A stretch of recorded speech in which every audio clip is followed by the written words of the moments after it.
বাংলাদেশের পক্ষ থেকে সারা দুনিয়ার মুসলিম রাষ্ট্রগুলোর রাষ্ট্রপ্রধানদের কাছে আমরা সংবাদ পৌঁছে দিতে চাই, তোমরা বসো, ঐক্যবদ্ধ হও, প্রয়োজনে 55টা মুসলিম কান্ট্রি আজকে আমেরিকাকে বয়কট করো, ট্রাম্পের বিরুদ্ধে যুদ্ধের ঘোষণা করো, জেরুজালেমকে রক্ষা করবার জন্য সমস্ত মুসলিম বিশ্বের পক্ষ থেকে মুজাহিদ বাহিনী প্রেরণ করো। আজ থেকে 100-200 বছর পর যখন গাজা বা ফিলিস্তিনের ইতিহাস লেখা হবে, যখন এই অভিশপ্ত হায়নাদের এই নির্মমতার চিত্র ইতিহাসের পাতায় তুলে ধরা হবে, তখন আপনি আমিও কাঠগড়ার আসামি থাকবো। কারণ তখনকার মানুষেরা, তখনকার জেনারেশনেরা আলোচনা করবে তখন পৃথিবীতে যে শত শত কোটি মানুষ বসবাস করেছিল, সে মানুষগুলো কিভাবে এতগুলো মানুষের সামনে পৃথিবীর ছোট্ট একটা ভূখণ্ডের মধ্যে এইভাবে মানুষকে হত্যাযজ্ঞ চালানো হয়েছে, নির্মমতা করা হয়েছে, শিশুদের সামনে বাবা মাকে খুন করা হয়েছে, বাবা মার সামনে শিশুদেরকে টুকরা টুকরো করা হয়েছে, কিভাবে এই নির্মমতা চালানো হয়েছে বিশ্বের শত শত কোটি মানুষ, তারা তখন কি করেছে। আগামী 100-200 বছর পরে যখন ফিলিস্তিন এবং গাজার ইতিহাস লেখা হবে, আসামের কাঠগড়ায় আমরা সবাইকে দাঁড়াতে হবে। আমরা সবাই মিলে আমাদের ভাই বোন শিশুদেরকে ওখানে মরার জন্য ছেড়ে দিয়েছি, এটাই সত্য কথা। এবং এর জন্য পুরা উম্মাকে জবাব দিতে হবে, পুরা উম্মাকেই জবাব দিতে হবে। সবচেয়ে বড় জবাব দিতে হবে আরবের নেতাদেরকে, আশপাশের যারা নেতা আছে এদেরকে, আরবের যে নেতারা আছে এদেরকে বিগত 70 বছর ধরে এরা যা যা করেছে এর উত্তর দিতে হবে, জবাব দিতেই হবে, কোনো উপায় নাই। আমাদেরকেও দিতে হবে, প্রত্যেক রাষ্ট্রপ্রধানকে দেওয়া লাগবে, যে লিখতে পারতো লিখে নাই তাকে দেওয়া লাগবে, যে বলতে পারতো বলে নাই তাকেও দেওয়া লাগবে, যার অস্ত্র দেওয়ার ক্ষমতা ছিল দেয় নাই তাকেও বলা লাগবে, যার মিলিটারি পাওয়ার ছিল সে চাইলে ওখানে ইন্টারভেন করতে পারতো সে করে নাই তাকেও বলতে হবে। আর যারা ওদের সাথে আতাত করে বন্ধুত্ব করেছে এরা তো মুনাফেক, টাটকা মুনাফেক, পাক্কা মুনাফেক। এরাই তো তারা যারা কাফেরদের সাথে জাহান্নামের তলদেশে থাকবে, মুসলিমদেরকে বাদ দিয়ে মুনাফেক ইহুদি খ্রিস্টানদের সাথে বন্ধুত্ব করেছে। যে ইহুদি খ্রিস্টানরা আমাদের ভাই বোনদেরকে মেরে এক ঝাঁঝরা করে ফেলাচ্ছে, আমি ওর সাথে বন্ধুত্ব করতে পারি? কি বলে আপনাদের ইমান? আর এই কথাগুলো কি উগ্রবাদী কথা হয়ে গেল? না, এগুলো সত্যি কথা। আর সত্যি কথা বলার পরে কি হবে সেটা তো দেখার দরকার নেই, আল্লাহর কাছে আমাকে জবাব দিতে হবে, এটাই আমার ফিকির।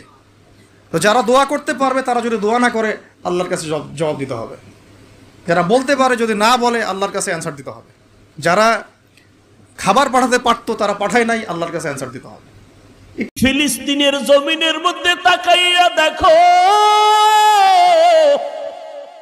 মায়ের সামনে সন্তানকে জবাই করা হয়, সন্তানের সামনে মাকে হত্যা করা হয়। রে যুবক, পানি পানি বলে চিৎকার দেয়, পানি নাই, চিকিৎসা নাই, কোনো খানার আয়োজন নাই। বাতি নিবাইয়া তাদের উপরে জালেমের গোষ্ঠী হামলা করে, ওয়াকাতরে জীবন বিলায়া দেয়। এক বাবায় শুকর আদায় করে কয়, হাসে আর শুকর আদায় করে। একজনে প্রশ্ন করলো সাংবাদিক, এই ফিলিস্তিনের মুসলমান তুমি হাসো কেন বিপদের সময়? কয় আমার কপাল ভালো। কয় কেন? কয় আমার কয়েকটা সন্তান শহীদ হয়ে গেছি, জান্নাতে চলে গেছি, আমিও আশায় আছি শাহাদাতের দরজা দিয়া বিনা হিসাবে জান্নাতে যাব। এরে নবীর উম্মতের দল, তুমি যদি নেতার জন্য জীবন দিতে পারো, তুমি যদি দলের জন্য জীবন দিতে পারো, যারা আমার মাওলার আশিক, যারা আমার মদিনাওয়ালা নবীর আশিক, ওরা কেন নবীর জন্য জীবন দিবে না? ওরা কেন দ্বীনের জন্য জীবন দিবে না?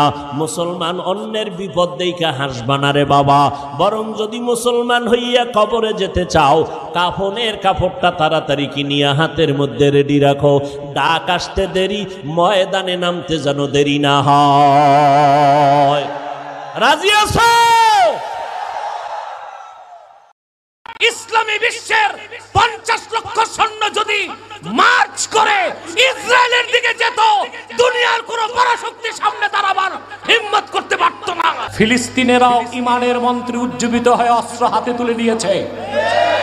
এই পৃথিবীর top most terror state in the world, পৃথিবীর সবচেয়ে বড় অবৈধ সন্ত্রাসী দেশ ইসরায়েলের। কোন মুসলমান ইসরায়েলের পক্ষে কথা বলতে পারে না। পৃথিবীর কোন মুসলমান হুকুমত, পৃথিবীর কোন মুসলিম ব্যক্তিগতভাবে, সামাজিকভাবে, সামগ্রিকভাবে আর রাষ্ট্রীয়ভাবে ইসরায়েলের পক্ষে কথা বলতে পারে না। কোন মুসলমান ফিলিস্তিনিদের বিপক্ষে কথা বলতে পারে না। মনে থাকবে তো ইনশাআল্লাহ? ফিলিস্তিনের বিপক্ষে গেছেন, ইসরায়েলের পক্ষে কথা বলছেন, ঈমান গেছে না?